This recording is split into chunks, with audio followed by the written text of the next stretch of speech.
No. One person liked that part. Now, Heidi mentioned earlier this week that my dad passed away in May. The day of his stroke that eventually took his life, my brother Chuck took him to the garden store because Dad was anxious to plant his garden. This is the text that Chuck sent me hours before Dad's stroke. I'm not sure we can ever overstate how fortunate we are to have been raised by Dad. I couldn't agree more.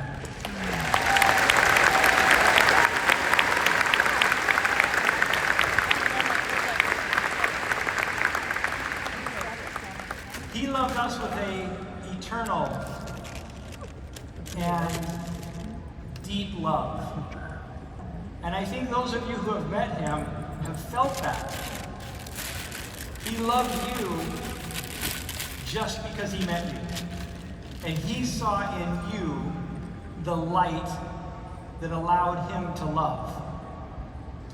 Since his passing, I've reflected time and again on his impact on my life. Why was he such an effective father? The conclusion I have come to is that he masterfully led his family with high love and high expectation. Now let me set up for you a model. Now this model isn't mine. We even asked Deb Bowden to create a training around this model a few years back. So it may be familiar to some of you. It was also used by Heidi and me as mission leaders to help our missionaries to better instruct them, inspire them, and to show them our love. Now on the one axis we have love. On the right is high love, to the left is low love.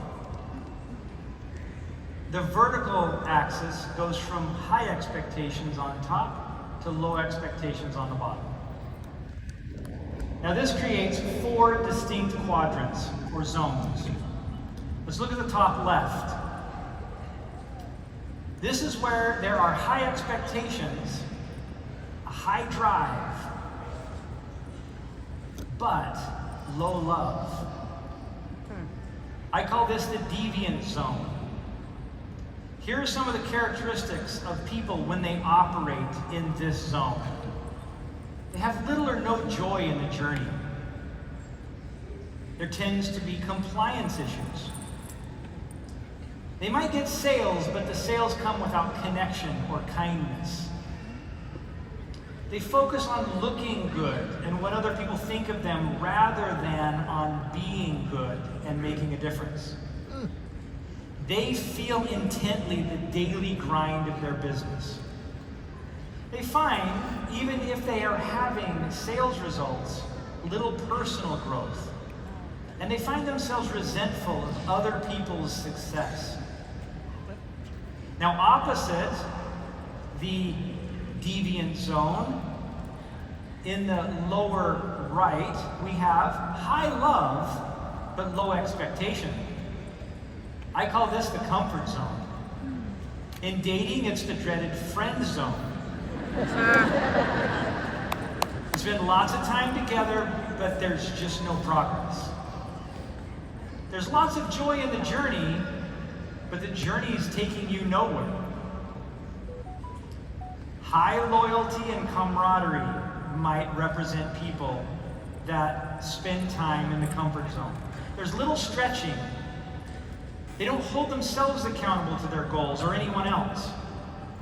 They find that they're complacent, lenient, let other people do what they want to do, and they find that they have very low productivity. Combine low expectation with low love, and you get the bottom left quadrant. And this is where you find yourself in the rebellion zone. In this zone, you are missing both belief that you can improve and lacking love for yourself and others. This zone is characterized by undermining destructive behaviors, disengagement, sabotage, rule breaking, working against and not with others. You are in this zone when you go on a page to complain about something selling out that you have no ambition or willingness to sell in the first place.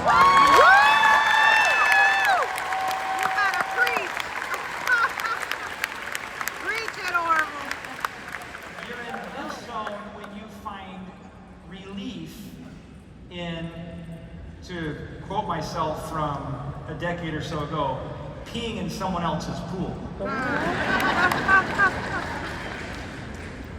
The goal of every good parent or business leader is to help people get from where they are into the upper right quadrant, the growth zone.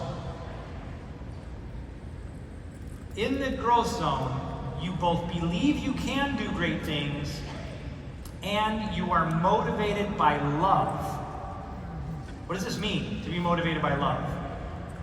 You feel loved by those who you want to love you. I think Warren Buffett said that's the mark of success. When at the end of your life, the people you want to love you actually do. In this zone, you contribute more than you take. You live with arrows out. You embrace a growth mindset. You swing for the fence with enthusiasm and purpose. You set ambitious goals and work hard to achieve them. You are focused on we more than me. You seek and see the sunshine. In other words, you live the life that Heidi has taught you to live in the decade of keynote addresses that she has given.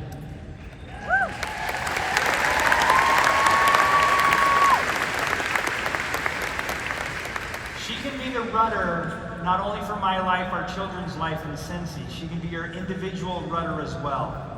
Understand and digest what she has taught over the last 15 years. I invite each of you tonight to evaluate where you spend most of your time. Which quadrant? And I want to be clear, there aren't defiance people, growth people, rebellious people, comfort people. We all spend time in all the quadrants. The key is identifying where you spend most of your time and figuring out how you spend more time in the growth zone. We used to tell our missionaries, there is no comfort in the growth zone, but there's also no growth in the comfort zone. Yep.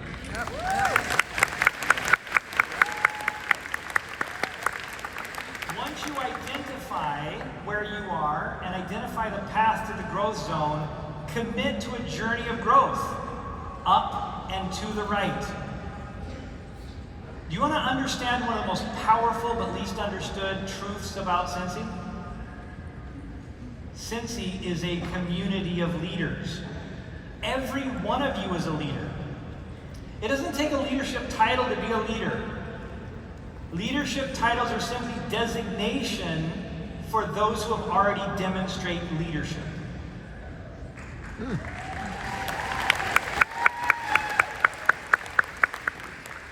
When you help a customer choose a product, you're leading. When you invite a friend to host a party and help them earn host rewards, you're leading. When you make a calming, uplifting post on social media, you are leading. When you help someone else do well, you are leading. When you sponsor someone, you're leading. And of course, when you lead your team, you're leading. You are always invited to lead. At Scentsy, that is a basic expectation. Every one of us is invited to be a leader. Not because we need you to sell our products, or not because we need you to be leaders to sell our products, but rather because we love you. Woo!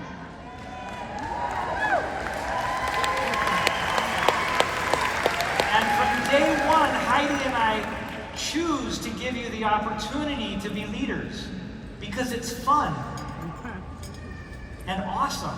Yes, it is. And it makes people happy. And it gives them money to do cool things and brings light and joy into their lives and brings value to the world. You will be happier when you lead. You were meant to act, not to be acted upon. You are the hammer in this life, not the nail.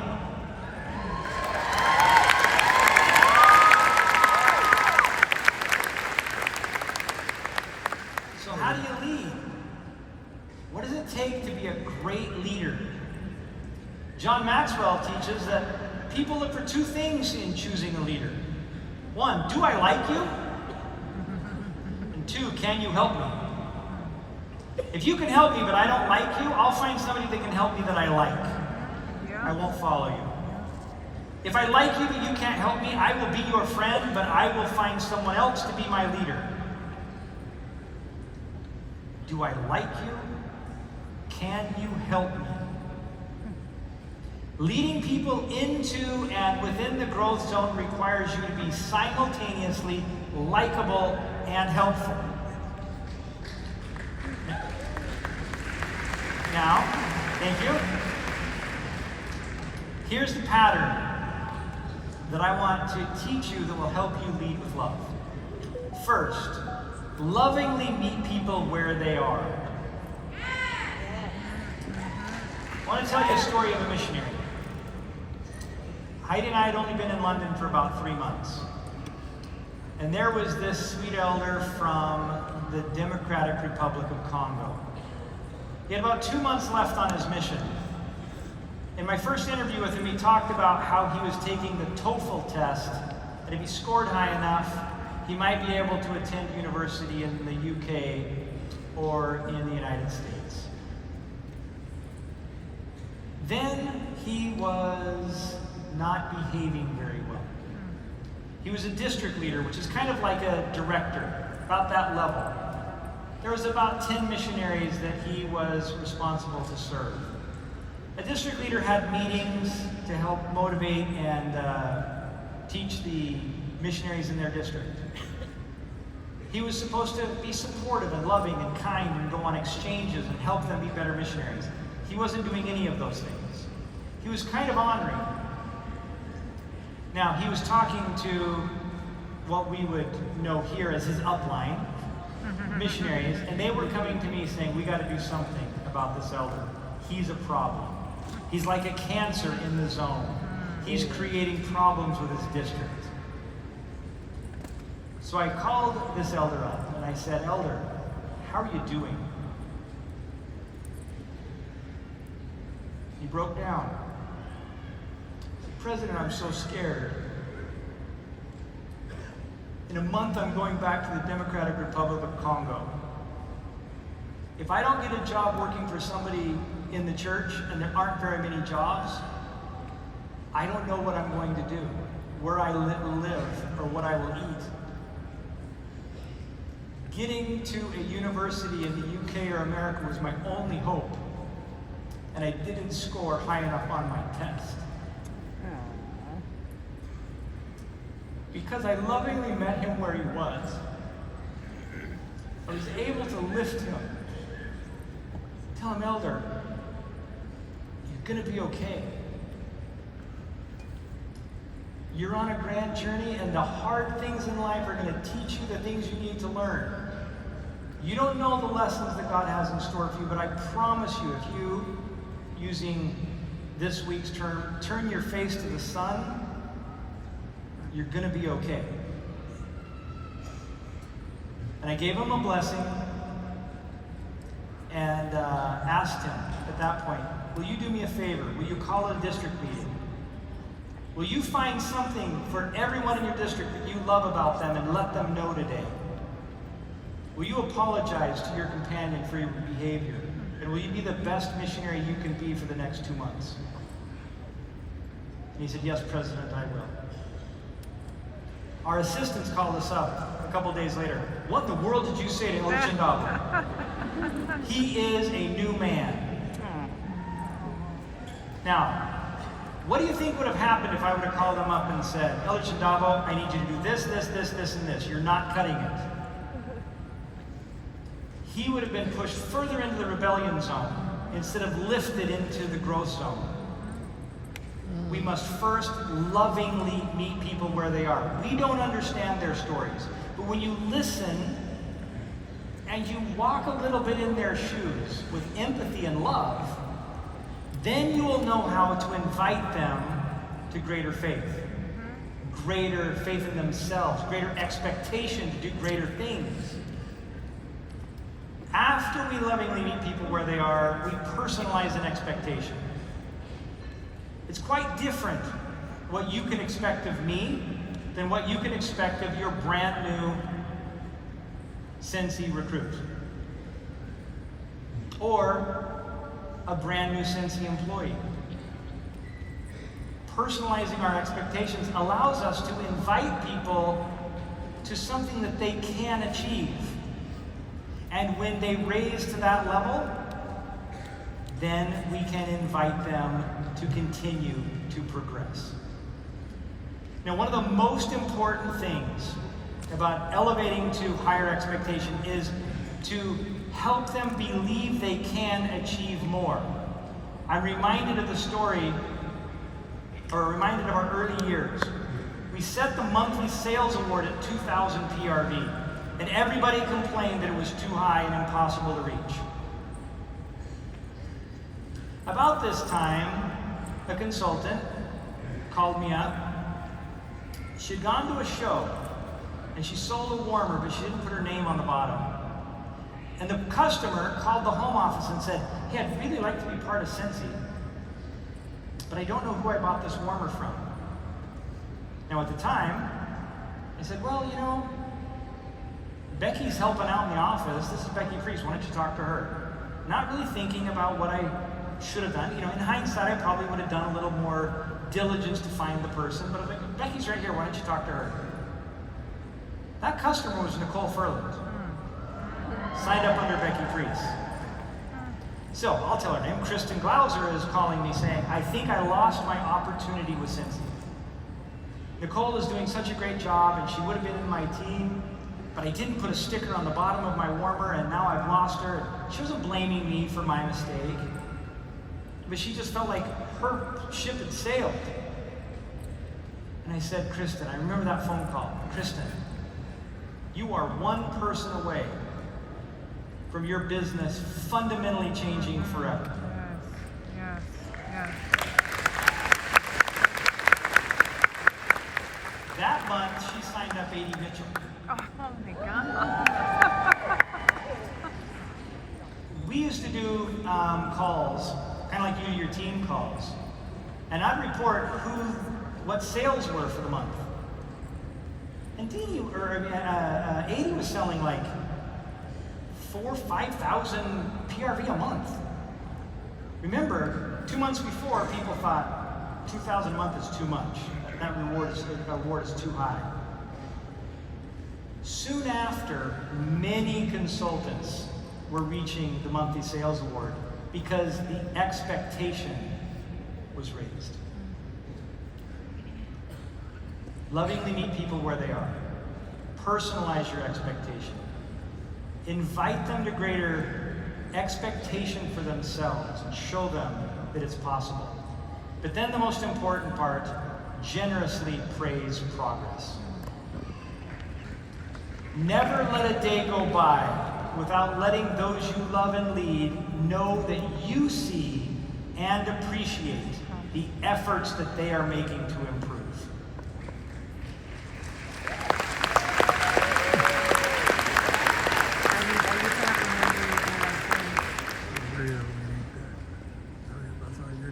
Scentsy has been such a wonderful experience for our family. It has brought Heidi and I together as a team that has filled my life to incredible, I don't have the words, should have teleprompted it. I don't have the words to describe how grateful I am to all of you. And grateful for my wife and my children.